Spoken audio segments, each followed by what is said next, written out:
You know, Jesus was known for telling parables. Parables are basically stories with hidden meanings or meanings that relate to specific things within the stories themselves that can be interpreted in many different ways. The reason that Jesus did that was because people like to hear stories, and when you hear a story, generally you're going to remember it. Most of the time, the stories, when told, need to be explained so that the individuals listening could pick up on the main intent of the story. In other words, the basic truth that the parable is supposed to be revealing. One of the stories that Jesus told was about two men that built their houses using different foundations. He said the one man was a foolish man. He built his house upon sand, and when the winds came and the storms blew and the rain came down, the house didn't have a good foundation and it collapsed. The second man, the wise man, built his house upon the rock. And when the winds blew and the rains came down and the turbulence came, the house stood firm because it was built upon a rock. Now, I could get into the nuances of the parable from sort of a profound pulpit version, or I could do it from a Jersey Shore version. And I think I'm going to do the Jersey Shore version just for kicks. Now, the one guy is a schmandrake. He's like a gavone. He's living loose, kind of lazy. He doesn't want to take the time to dig out things that are difficult, like on rocks. He'd rather have the soft stuff, the soft sand, build it right there, boom, it's over with and done. He's known for shortcuts, appearance, no quality. And as a result, later in his life, he suffers the consequences. The wise man was just the opposite. He was meticulous. He took his time. He anchored all of his stuff in. He put the bolts in where they needed to be. He anchored his foundation into a rock that was not going to move.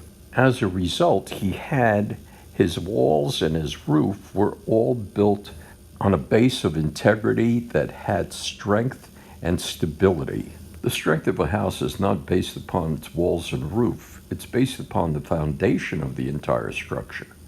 Now, what's the point of me telling you all this? Jesus tells stories. He gets together a group of individuals who are his disciples. Disciples are students of his that come from various backgrounds. He had everyone from a doctor with Luke and a tax collector who was a hated individual by his society, Matthew. He had two brothers that were very argumentative, and then I'm going to follow up with Peter. Now, Peter is the gavone.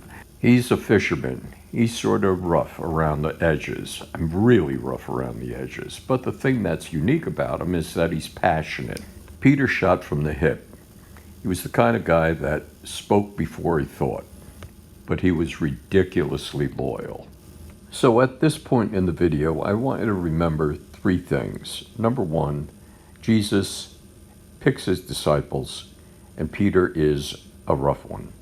All right. Number two, Jesus tells a story about the wise and the foolish man and the quality of their structures being based upon one poor foundation and one a very solid foundation, rock and sand. The third thing that I want you to remember is that Jesus tells stories with specific goals in mind so that people can learn something as a result of them. Jesus' words are truth.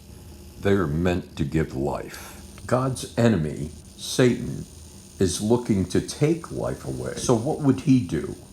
He would interpret the words of Christ differently than what they were meant. Now, knowing this, let's get into the text of the video today, which is found in Matthew, the 16th chapter, verses 13 through 20. When Jesus came into the region of Caesarea Philippi, he asked his disciples, saying, "Who do men say that I, the Son of Man, am?" So they said, "Some say John the Baptist, some Elijah, and others Jeremiah, or one of the prophets? And he said to them, But who do you say I am? Simon Peter answered and said, You are the Christ, the Son of the living God.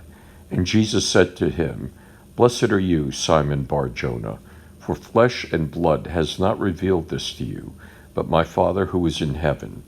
And I also say to you that you are Peter, and on this rock I will build my church, and the gates of Hades shall not prevail against it. And I will give you the keys to the kingdom of heaven. And whatever you bind on earth will be bound in heaven, and whatever you loose on earth will be loosed in heaven.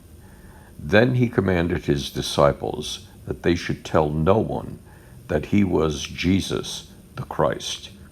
We see in verse 13 that Jesus calls himself the Son of Man. But then he questions the disciples, asking them a simple question. Who do other people say that I am? You have to remember that the disciples were around Jesus long enough to see his miracle performing acts and his kindness, his healing, his casting of demons. And now he's asking them, who do people say that I am as a result of all the things that you have seen me do and that they have seen me do? The different disciples in the group start saying Jonah, Elijah, Jeremiah, some of the prophets, and then all of a sudden Peter pops up and he says, No, none of those. You are the Son of God, the Christ. You see, what prompted Peter to say that? The answer is quite simple. It is exactly what Jesus wants with each of us. It was Peter's personal experience with Christ. All the disciples saw the same thing, but they interpreted differently. When Peter first met Jesus, he had been fishing all night, came in absolutely skunked. There was nothing, not a fish to be had. This was Peter's livelihood. He certainly knew when it was time to fish, what were good times and good spots in order to be able to catch the fish that he needed for his day-to-day living. Jesus said to him, Why don't you put your boat out a little bit and cast the net on the other side of the boat and see what happens? Peter could have easily whispered under his breath, What does this guy know? Who is he anyway? I've never seen him around here. No, Peter didn't do that. He actually listened to Jesus and he went out, and the boat actually almost sank with the amount of fish that they were pulling in. Do you want to get a fisherman's attention? Almost sink his boat with a catch. Apparently, the guy on the shore knows more than he did. And another interaction that Peter just couldn't forget was Jesus walking on the water. Peter sees this almost like an apparition. Jesus is walking toward the boat. Peter gets so excited, he says, Lord, I'd love to do something like that. Jesus says, come on, get out of the boat. All right, now, that in and of itself takes a ton of faith. Faith like that is built on evidence. He had already seen Jesus do many things, and when he saw Jesus walking on water, that blew his doors off. So what did Peter do? He steps out of the boat. The water is like cement. He's walking towards Jesus. It's working. Then he turns around and looks back like, hey guys, look at this. And as he does, he takes his eyes off of Christ and he's up to his neck in water, almost ready to drown. Now, I don't remember numbers of chapters and texts that easily, but this one is pretty easy because it's Matthew 16:16. Peter answers Jesus and basically says, you're the Son of God, the Christ. The word Christ is the Greek word for Messiah, which is in Hebrew, Mashiach, which means the anointed one. I have to make a part 2 of this video in order to get to my point.